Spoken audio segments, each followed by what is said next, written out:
اور تیسری مرتبہ سورہ محمد حضور کے نام سے اس میں مبارک سے سورہ ہے.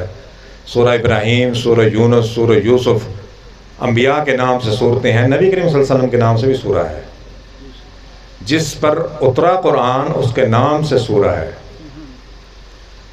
الذین کفروا، یہ کافرہ کہ کیا کہتے ہیں آپ کو؟ الذین کفروا، جن لوگوں نے کفر کیا، وصدوا عن سبیل اللہ، اور روکا اللہ کے راستے سے.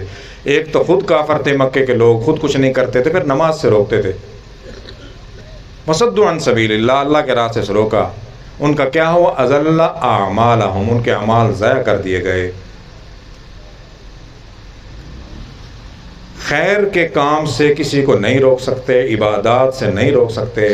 آج بھی اگر کسی کو روکیں گے، کوئی خیر کے کام میں شمولیت اختیار کرے گا یا اس کی حمایت کرے گا تو وہ خیر کی حمایت شمار ہوگی. اگر کوئی شر کی حمایت کرے گا تو بھی بے شک اس میں شمولیت اختیار نہ کرے تو حمایت شر کا ہی شمار ہوگا. تو اسی لیے خیر کی ہمیشہ حمایت کیا کریں، خیر کے کاموں میں حصہ لیا کریں اور اس کی حمایت کیا کریں. اضل اعمالہم والذین آمنوا، جو ایمان لے آئے، وعملوا الصالحات، اور اچھے عمل بھی کہ ایمان لانے کے بعد اچھے عمل کرنا یہ شرط لازمی، صرف ایمان لانا نہیں ہے. عمل صالح یہ بھی کرے، خاص طور پہ حقوق العباد. حقوق اللہ نماز روزہ یہ 30% ہیں، حج زکوٰۃ 70% حقوق العباد ہے. وعملوا الصالحات میں دونوں آئیں گے، جو ایمان لائے اور اچھے عمل کیے.